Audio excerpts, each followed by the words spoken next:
Crackle Paste. Seriously, this stuff is so cool. It's a medium that you use with your acrylic paint to make crackle effects. I've often used it in my abstract paintings. It can add lots of dimension and texture to your artwork. So in this video, I'm going to show you exactly how to use Crackle Paste. And we're going to do some experiments on a painting that I make of my cat Karma. You can see the painting back there. I've got it started. I did the eyes and the nose, and I have a little bit of the colors added on there. Now this is an experimental piece, something that I've never quite done before. I've never put Crackle Paste on an animal and tried to figure out how that would work, and I've also never used this exact color scheme. I did all of this on purpose because I love giving myself lots of challenges as an artist and seeing if I can overcome them and make something really cool out of it. With Crackle Paste, I figured out that it's best to apply it with the canvas laying down flat. So that's what we're going to do. I apply it with a palette knife because Crackle Paste is very thick in consistency, so a brush just won't work very well. But if you don't have a palette knife, you could also use a kitchen knife or maybe a plastic one that you could throw away after you're finished. You need to apply it fairly quickly because it does start to dry, and you don't want it to have this gumminess when you're applying it. It's better when it looks sort of buttery, and so the longer it's sitting out, the more gummy it will get. And so that's one of the things I've learned, is just kind of apply it quickly, get it on there, and then leave it to dry. I've applied the Crackle Paste in two ways. The first is just on a blank canvas, so it's just white on white. In the other case, I applied it over an existing flat area of color, so that once it dries, you can see the color that is revealed from the cracks. It takes around 12 hours for it to fully dry once you apply the Crackle Paste. Now, if your areas are really thin, the cracks are going to be smaller, and if the areas are thicker, the cracks are going to be bigger, and the thinner areas will dry quicker than the thicker areas, just like with all acrylic paint. Even though it dries to touch in 12 hours, I like to wait a little bit longer just to make sure that all the inner layers under there are completely cured. So I wait 24 hours to do this next step. So basically what we're going to do is we're going to lay the painting down flat, and we're going to apply some thin water washes. And in order to do water washes of acrylic paint, basically you can use a soft body acrylic paint like the Liquitex I have here. You can also use other brands of soft body paint, but the key here is soft body paint. And then if you have a water bottle, you can spray some water on there. I like to do that. If you don't have a water bottle, you can also just use a brush and dip it in some water, and that will work as well. But the essence here is that we are going to put paint on here, and then when it's really liquefied, these areas on the canvas that have the cracks, the liquid is going to go in the cracks. And so it makes really cool effects, and it's unexpected. It's really fun to play around with for abstract art because it's kind of like pour painting, but you're not really using like massive amounts of paint. You're actually just using a little bit of paint. So it's very economical and cost efficient.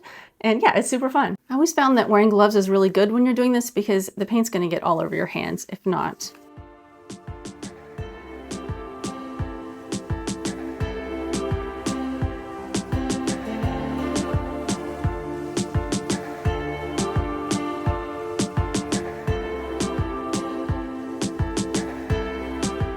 So basically I'm putting small dots of the paint on there in various areas. Like I said, this is going to be really abstract. You don't really know what's going to happen. Depending on the size of the painting, you don't want to put too many dots. But here is what I have come up with. We'll see what happens when I start adding water. Make sure to have some paper towels handy because this process is kind of messy. As you can see, I'm doing this on a table that already has a lot of paint on it. So yeah, just if you have something that's going to be ruined, make sure to put something down before you start this part. And if you gently apply the water to over some of the areas, I like to spray it on there right over the dots.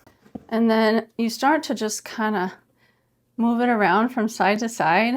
And all the water, I can already see some's coming off one of my edges over here. Usually I don't work this small when I'm doing this process. But yeah, so like it gets messy. And the more that you move this around, the water will take stuff in different directions. If you have areas that you don't want it to go over, just wipe it off really quickly. It's not going to dry or anything. This stuff's really loose. And then what you can do is start kind of like moving the paint around a little bit with your brush.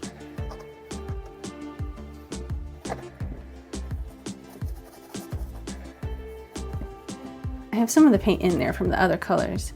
But you see this area right here, it's already starting to absorb into the cracks. And this area is really cool as well. You can see how the yellows and the blues are starting to morph together there.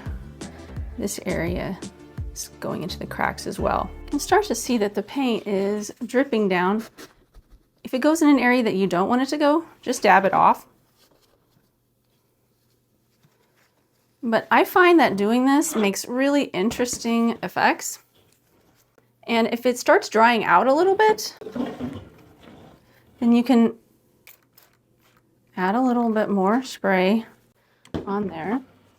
You got to be careful not to do too much because sometimes a little water can go a long way. You can see it's starting to kind of go into my eyes that I've made there. You don't really want that. You probably don't want that. Maybe you do. See how some of these areas there, as they drip through there, it starts to look really cool. Down here it's looking cool too. I like the drip effects.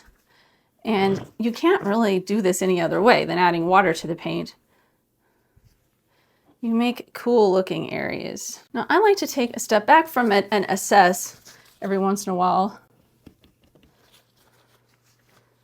to make sure it's looking the way that you want it to. You can kind of dab away some of the areas if you think the paint is too thick in a certain area. All right, after I added the color, this is what I came up with. I have to keep it laying it flat for a while for it to dry before I start finishing the other parts of the painting.